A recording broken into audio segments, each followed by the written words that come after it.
A town is full of buildings, some tall, some short, some wide, and some narrow.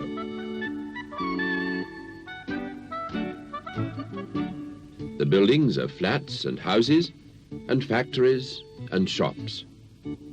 They're built in streets. The streets have cars and buses and lorries driving along them.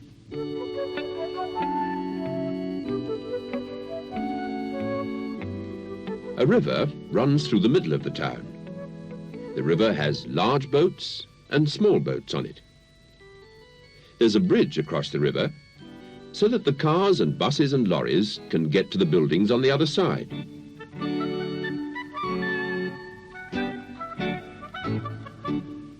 The cars and buses and the streets are full of people. In fact, there are a lot of people in a town. Do you live in a town? Mary, Mungo, and Midge live in this town. They live with Mary's mother and father in this tall block of flats. They live right at the top.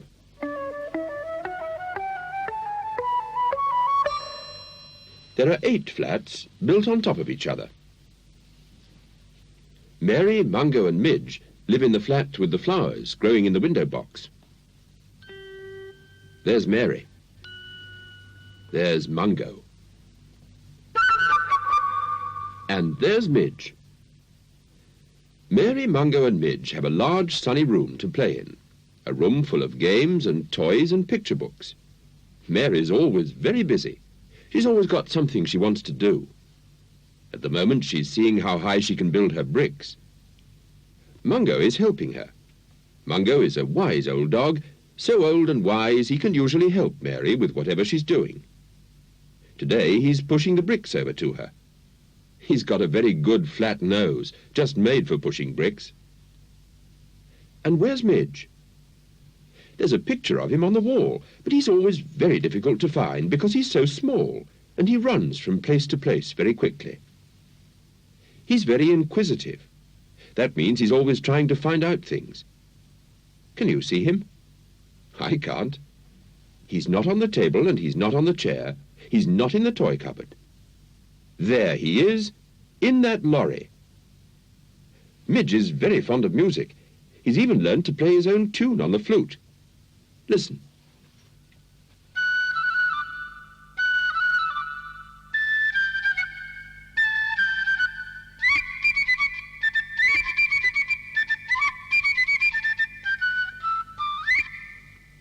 And now he's gone again. Mary's still building. Please, can I have some more bricks, Mungo? I've pushed so many my nose is sore. You want a crane, not a dog, to help you. What's a crane? A crane is for picking up very heavy things from one place and putting them down in another. All big building sites use cranes.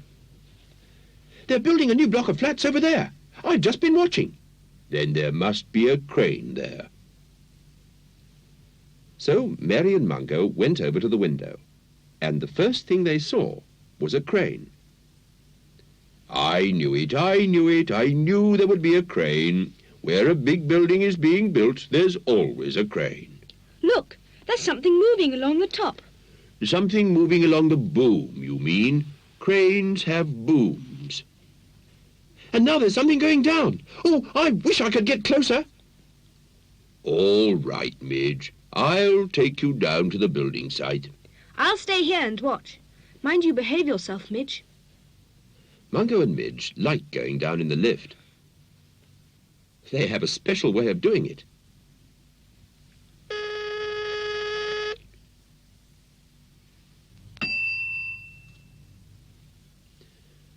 Goodbye, boys. Be good.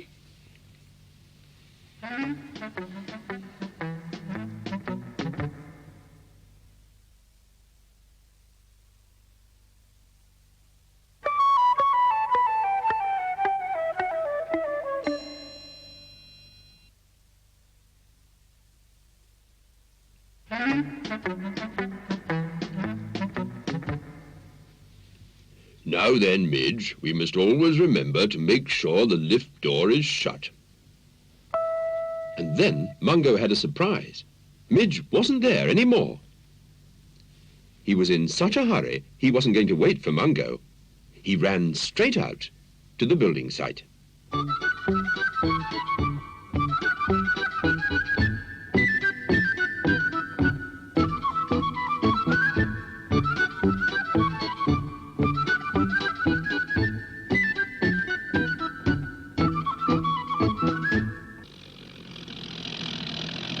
The building site was full of strange things. Machines for pushing earth away, and machines for mixing up cement and sand to make concrete. But at last, Midge found himself right underneath the crane. My goodness, it looks even bigger and taller and more enormous than I thought. Then, as Midge watched, the boom at the top started to move round. The big wooden tray hanging underneath it was full of bricks. The tray moved up and along and down onto the building so that the builders could build it even higher. Midge was very interested and very excited. Then he saw the empty tray coming back and down. And this time, Midge was so excited that he hardly noticed that the tray was coming down right on top of him. Midge knew that he must run. So he ran till he was in a safe place, and he could watch the big wooden tray coming down to the ground. Then Midge watched the builders fixing a big girder to the crane. A girder is made of steel, and it's used for making buildings stronger.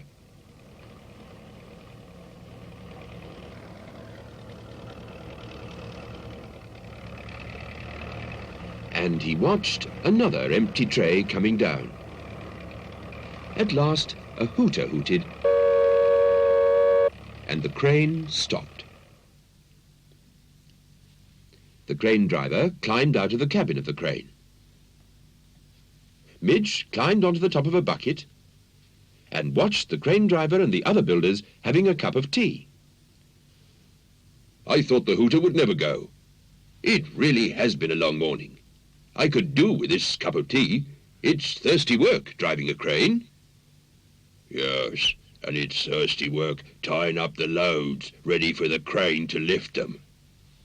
Midge could think as fast as he could run, which was quite fast.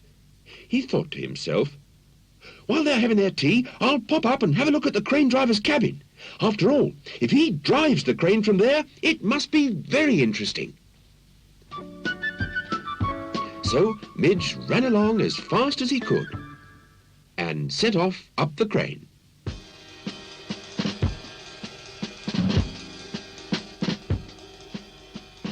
It was a long way up.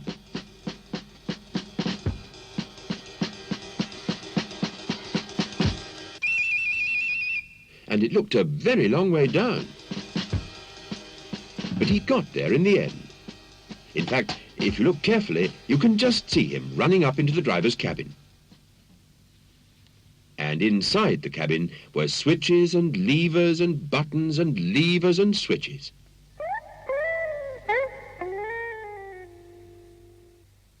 The builders were too busy drinking their tea to notice Midge. They didn't notice Mungo either.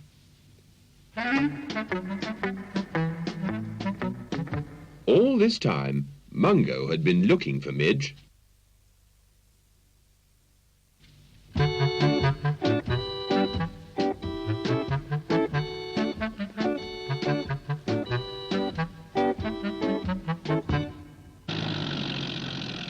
He saw the machine for pushing earth away, and he saw the machine for mixing concrete, but he couldn't see Midge anywhere, because Midge was high up in the crane driver's cabin, and Midge was very excited and very interested.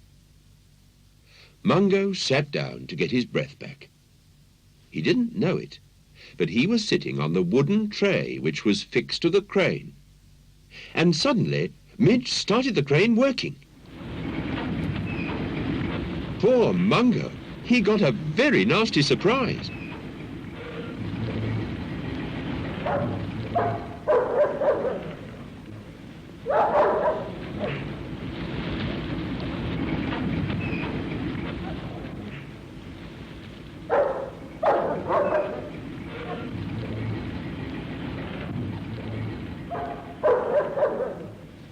Then Midge looked out of the window of the cabin.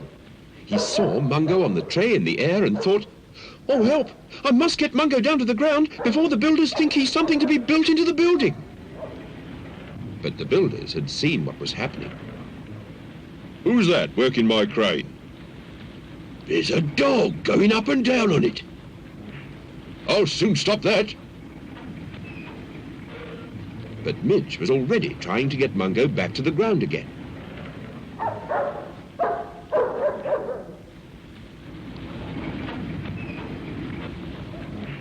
"That's not right, Midge. Try pushing it." "Yes, that's better."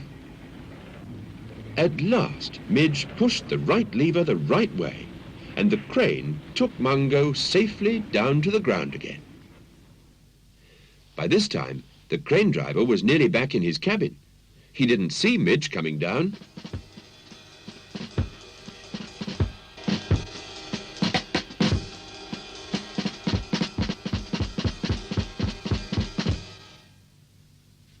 The workman made a fuss of Mungo. "Poor dog, you must have been frightened." But Mungo wasn't frightened any more.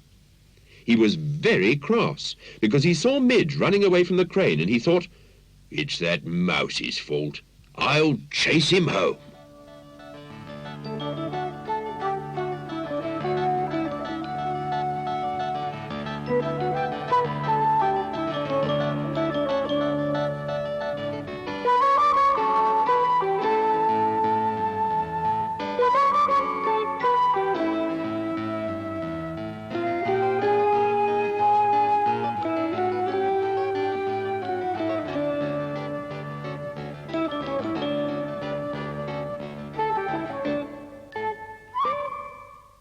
Midge got back to the block of flats first.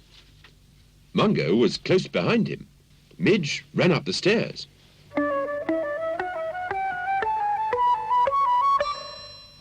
Mungo took the lift.